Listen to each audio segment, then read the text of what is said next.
শুভ সন্ধে বন্ধুরা। সারাদিন তোমাদের সঙ্গে তো কথাই বলা হয়নি। আজকে সারাদিনটা যে কিভাবে কেটে গেল, এত ব্যস্ততার মধ্যে কাটলো। শরীরটাও ভালো ছিল না, মাথাটাও প্রচুর ব্যথা হচ্ছিল, মানে সব মিশিয়ে না একদম হজগোবিন্দ হয়ে গেছিলো। তাই ঠিকঠাক আমি আর তোমাদের সামনে আসতে পারিনি। বিকেলবেলার দিকে প্রায় স্নান করেছি, স্নান ঠান করে কাজটা উঠে গেছে, এটা একটা আনন্দ। তো চলো কাজটা তোমাদেরকে দেখাই, কাজটা পুরো হওয়ার পরে কেমন হলো। কাজটা উঠে যাওয়ার পরে একটু পুকুর পাড়ের দিকে চলে গিয়েছিলাম, কেন ওটা আমার একটা অভ্যেস, একটু ভালো লাগে, একটু আম ঠাম পড়ছে নাকি দেখতে যাই।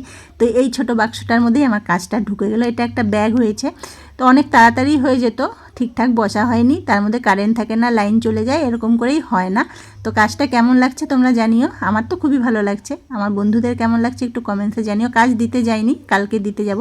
আর আজকে বিকেলের পর থেকে না বসে গিয়েছিল আমাদের বাড়িতে গ্রুপের মিটিং, যার জন্য একটু সময় চলে গেল। এই একটু আগে উঠে আসলাম মিটিং থেকে, উঠে এসে বলি না ভিডিওটা তো ছাড়া হয়নি, ভিডিওটাতে ভয়েস দিয়ে বন্ধুদের সঙ্গে শেয়ার করি। তো কাজটা, হাতের কাজটা তোমাদের কেমন লাগলো কমেন্টসে জানিও।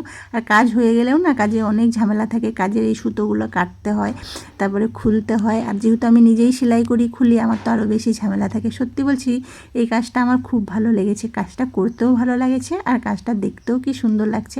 এত ছোট একটা কাপড়ের মধ্যে এত সুন্দর কাজ। কাজ হওয়ার পরে না কাপড়ের দামটা এমনিই বেড়ে যায়।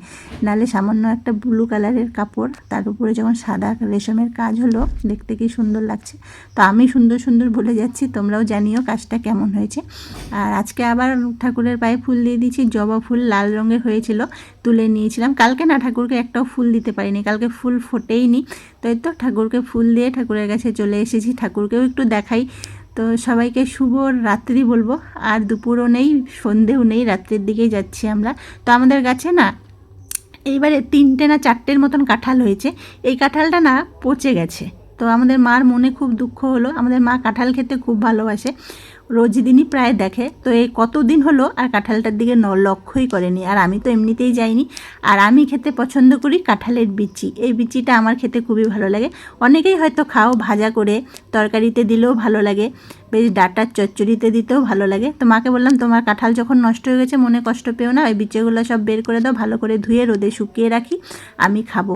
আর আজকে দুপুরের লাঞ্চে করে নিয়েছিলাম উচ্ছে বেগুন সেদ্ধ, আলু সেদ্ধ, ডালের বড়া করে, পটল আলু দিয়ে একটা তরকারি, আর মুসুর ডাল। নিরামিষই হয়েছিল, কেন আজকে ছিল একাদশী, আর একাদশীর দিন মাংস ডিমটা আমাদের হয় না। মাছ তো কালকেই শেষ হয়ে গেছে, কালকে আবার হাটবার, বেশ বাজার টাজার হবে। তো আমার তো খাওয়া দাওয়াটা ভালোই হলো। মাঝে মধ্যে এরকম নিরামিষ খেতে কিন্তু খারাপ লাগে না। নিরামিষ বলতে পেঁয়াজের ছোঁয়াটা আছে, একদম নিরামিষ নয়। আর যত গাছের আম পড়ছে সব ঘরে নিয়ে এসে রাখছি, দারুণ একটা গন্ধ বেরোয় আম শুভ